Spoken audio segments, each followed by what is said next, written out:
هلو. النهارده الفيديو مميز ومختلف. هنروح فيه تجمع العرب في كاليفورنيا، واللي عملت فيه ديكور البالونات. وانا بقول لكم عملت لان انا خلاص رحت وعملتها وجهزتها ورجعت البيت عشان البس واجهز، عشان وقت ما بشتغل ببقى لابسه العفريته مش ببقى كده خالص. فلازم اجهز والبس وارجع تاني، يعني انا رايحه تاني اشوف اكمل الايفنت معاهم. بصراحه لقيت الفيديو مناسب جدا ان انا اتكلم عن التسويق، لان التسويق من النقط المهمه جدا فيه ان احنا ننزل ايفنتات زي دي، لانها بتساعدنا ان احنا دايما نبقى عارفين العميل عاوز ايه المتوقعه مننا. دايما بنبقى يعني قريبين منه وبنسمع ايه الحاجات اللي هم عاوزينها، فنبتدي نطور من نفسنا ومن البراند بتاعنا. فدي نقطة مهمة جدا في التسويق، وهنكمل كلام في التسويق في النص التاني من الفيديو. ومش بس كده، هنرسم مع بعض على الجينز، وهقول لكم نقط مهمة جدا هتوفر عليكم وقت كبير وانتوا بترسموا على الجينز. ويلا بينا نبتدي.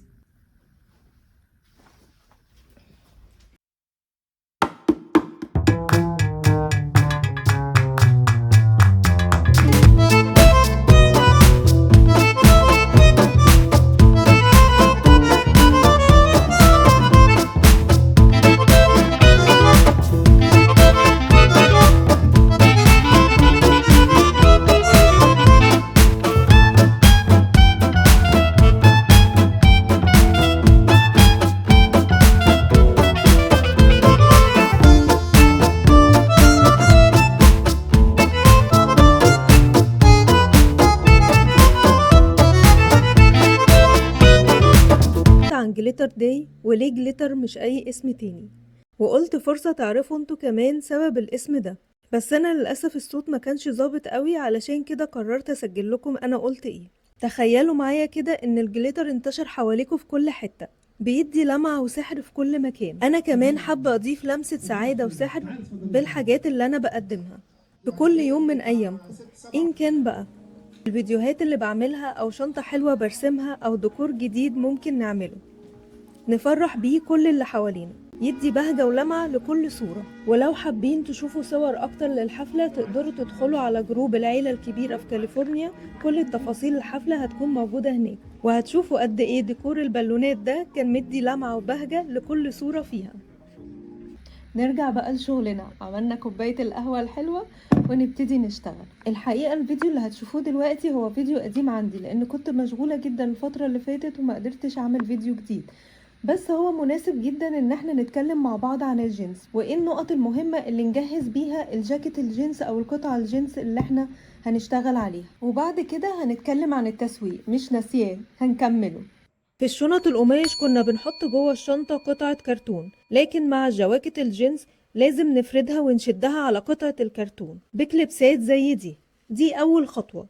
الخطوة التانية لازم ندي طبقة بيضة زي اللي انتوا شايفينها بالظبط، وبالأخص على الجينز، لأن الجينز أصلا تخين وبيشرب ألوان كتير، فالطبقة البيضة دي هتسهل علينا الشغل جدا، زي اللي عملتها في شنطة ستاري نايت لفان جوخ.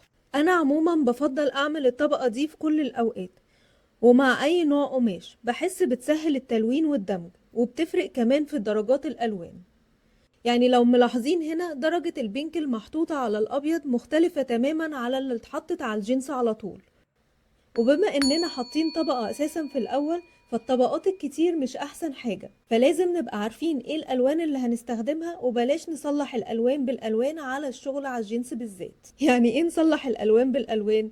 يعني انا لو عندي لون وما عجبنيش اروح حاطة طبقة عليه من لون تاني، ده بيبوظ الشغل وبيقلل من الكواليتي بتاعت القطعة. فخلينا نبقى محددين الالوان في الجنس بالذات وعارفين هنشتغل بايه. طيب ندخل دلوقتي في نقطة التسويق، ازاي اقدر اسوق لمشروعي اللي هو اصلا هوايتي المفضلة.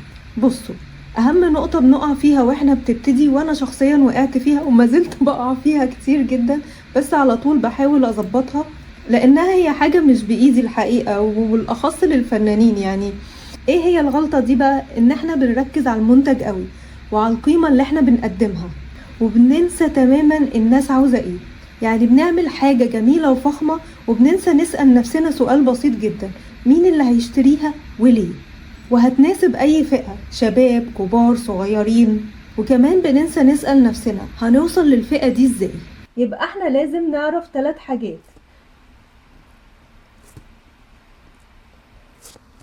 لمين؟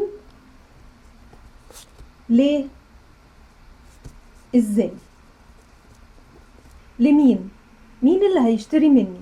اول حاجة لازم تحددوا جمهوركم. مين الشخص اللي هيحب الحاجة اللي بتعملوها؟ مش لازم كل الناس تحب اللي بتعملوه. عارفين يعني ايه ارضي كل الناس؟ يعني مش هرضي حد ابدا. ليه؟ وليه هيشتري اصلا؟ ايه هو المميز في القطعة اللي بعملها؟ وليه العميل هيختارها؟ وعلى ما اعتقد اهم ميزة في الهوايات انها معمولة بالايد، فممكن اشتغل على النقطة دي واهتم اكتر بالعملاء اللي بيحبوا الحاجات الهاند ميد. بس الحقيقة المنافسة بقت اليومين دول اكبر بكتير، وعلشان كده ممكن اتعمق اكتر في القطعة اللي بقدمها، مثلا نوع الماتيريال اللي بستخدمها والكواليتي بتاعتها، او طريقة الباكجينج بتاعتي، وازاي بخليها تحفة فنية في الاخر، فعلا هدية تتاخد تتقدم بكل فخر وحب. ازاي اوصل له؟ ازاي دي بقى هي النقطة المحورية اللي احنا شغالين عليها من الاول وبنتكلم في كل ده. في البداية ممكن تعملوا قطع لنفسكوا او قطع للناس اللي حواليكوا، وتعرفوا رأي الناس فيها. اعرفوا العيوب والمشاكل عشان تقدروا تطوروا من نفسكوا. تاني حاجة الايفنتات اللي ممكن تحضروها. حاولوا تدوروا على السوشيال ميديا ايه هي الصفحات اللي بتشجع الشغل الهاند ميد واشتركوا فيها واعرفوا متطلباتها، وواحدة واحدة هيتفتح لكم ابواب كتير جدا عن طريق النقطة دي. الايفنتات من الحاجات المهمة جدا زي ما قلت لكم في الاول، هي بتفتح لكم مجالات ان انتوا تبقوا قريبين من العملاء وتعرفوا منهم هم محتاجين ايه بالظبط. السوشيال ميديا بقت حاجة اساسية في حياتنا طبعا. شوفوا اكتر ابليكيشن شغالين عليه في بلدكم. يعني في مصر بحس ان الفيسبوك اقوى من الانستجرام، بس الانستجرام بيبقى اقوى في بلاد تانية كتير. فشوفوا البلد اللي انتوا عايشين فيها وايه اكتر بلاتفورم الناس بتحب تدخل عليه. اسمع كمان ان التيك توك بيبقى سريع ومنتشر، بس بصراحة انا ما جربتوش ومش حابة اجربه الحقيقة يعني. بس بفكر فيه اليومين دول، بس مش اكيد ان انا ادخل عليه. يعني انا داخلة عليه بس مش عاملة اي تفاعل الحقيقة. لسه بفكر في الموضوع. ممكن تشوفوا أنسب واحد ليكوا وتبتدوا تشتغلوا عليه وتبقى هي البداية. ممكن بعد كده تفتح صفحات تانية. في الأول أكتر ابليكيشن بيشتغل في بلدكوا هو أهم ابليكيشن، وهو ده اللي المفروض تشتغلوا عليه. بس لو عاوزين فعلا ليفل أعلى اعملوا قناة يوتيوب. اليوتيوب دلوقتي منصة قوية جدا في الوقت الحالي للتسويق. تقدروا فيها تعملوا فيديوهات طويلة أو فيديوهات قصيرة، تقدموا فيها نصايح أو تحكوا قصة كل قطعة معاكم، أو حتى توريهم كل قطعة انتوا اشتغلتوا فيها ازاي، وايه هي الخطوات اللي انتوا مريتوا بيها، وازاي قدرتوا تحولوا القطع بتاعتكم دي لقطع مميزة جدا بلمساتكم. وتقدروا توروا الجمهور بتاعكم قدراتكم وتميزكم في الشغل اللي انتوا بتشتغلوا فيه، لأن الناس معظمها بتحب تكون جزء من الرحلة، مش بس بتشوف النتيجة. وأهم نقطة في كل ده إنكم تثقوا في نفسكم حتى لو لسه في البداية، وواحدة واحدة هتقدروا تطوروا من نفسكم.